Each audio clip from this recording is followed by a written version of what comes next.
I'm Walia and I'm all about living my best life. These are my kitchen chronicles. Essentially me talking to you live from my kitchen.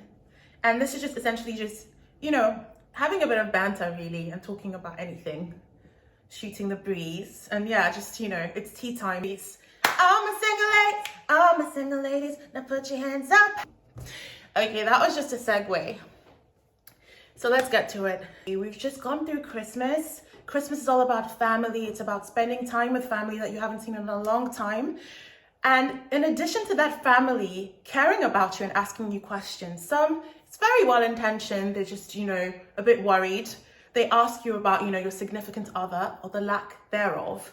And it's also a way to mark time. The year's gone by. It's a very solitary time. It's all about either family or just time to yourself to think about your next year, the passage of time, another year's gone. And sometimes it can leave you in the doldrums because you feel like you don't have a significant other or you're not spoken for. And so all you literally have is your family you were born into and you feel like nothing's changed. And that family likes to remind you that you haven't brought somebody home.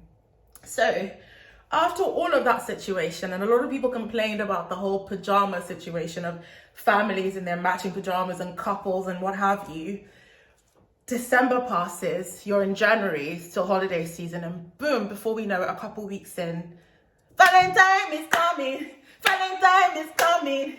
Where's your boyfriend? Where's your boyfriend? Valentine is coming. Where's your boyfriend?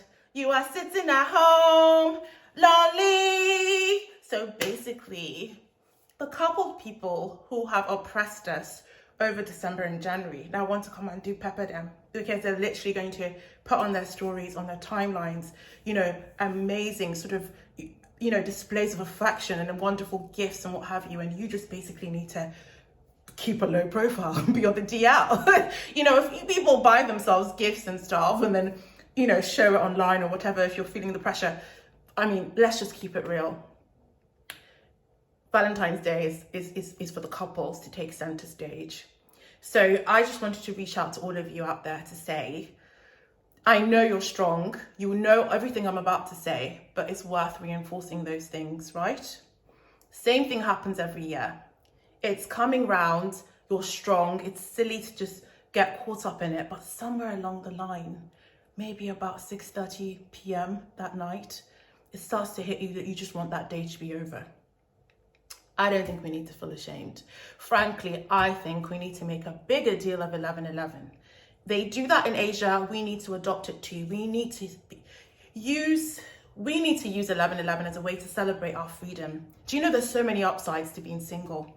We can just get up and go anywhere, travel anytime. You know what your company says, do you want to move to Asia tomorrow? You can get up and do it without having to factor somebody else in. You don't have dependents, unless you're a single mom or what have you. Most people don't have dependents. And also you are the sole person that you have to run major life decisions by. You're not running a two-legged race. This is your only time that you have. You have endless amounts of, solitary alone time, which couples don't have. So couples, we love you. Couples, we love you, but I'm glad you're having this day. Same way you had your weddings if you're married and you have Valentines. We know deep down that there's a lot of downsides to being you guys because you have to deal with your significant other's family, which might not be such a natural thing to do a lot of the time. That's number one. Number two, not enough space. Let's call a spade a spade. You guys see each other a lot. We might have too much space to ourselves, but you guys don't get enough me time because of the culture of the symbiosis and the togetherness. Sometimes takes a lot of communication for people to, to say that they need some time to reassert their individuality to come back stronger and refreshed. Sometimes, a lot of single people envy us. They want to be us. They wish they could just go out as much as we do on a night on the town, the opportunity to meet new people. Our story is unwritten. Anything can happen at any time. So, what else is there? We are fully autonomous. We can do whatever we like. I love the self-indulgent life. So listen to me. I'm the empress of enjoyment. I'm all about living my very best life. That involves a lion, not having to factor somebody. I'm a lazy person. So I want to be self-indulgent. Sometimes I want to not have to have everything perfect and pristine because I'm exhausted. I want to indulge myself. I want to do what I feel like. I don't have to cater to somebody else. I don't like domestics. So great.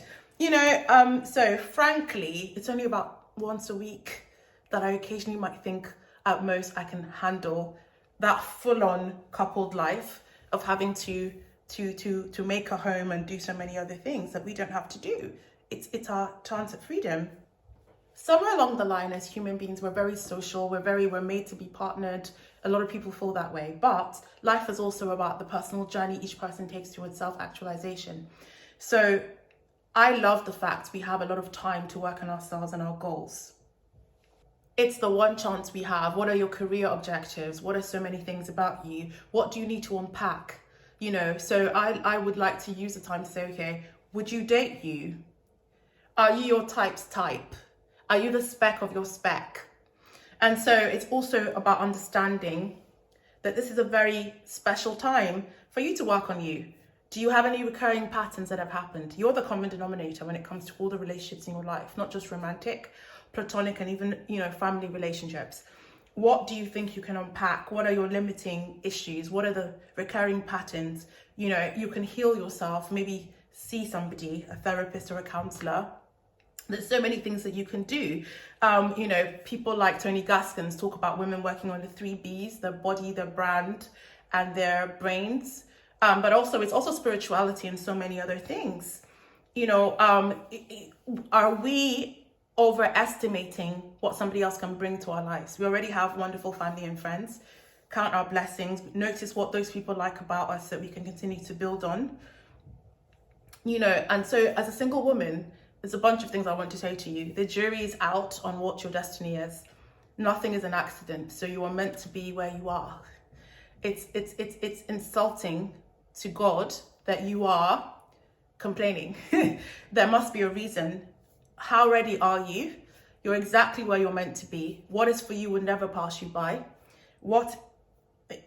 This moment in time, what opportunity is it presenting for you to be your very best self and work on yourself? How ready are you exactly, if you think about it? Because does your lifestyle accommodate this? And if it does accommodate being part of a couple one day, are you freeing up space in ways such as, your work-life balance, so many other things?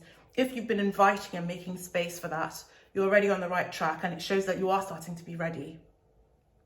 But I think it's a wonderful thing. It's better to be single than unhappy. Rather be alone than unhappy. It's not right, but it's okay. I'm gonna make it anyway. Listen, whoever was not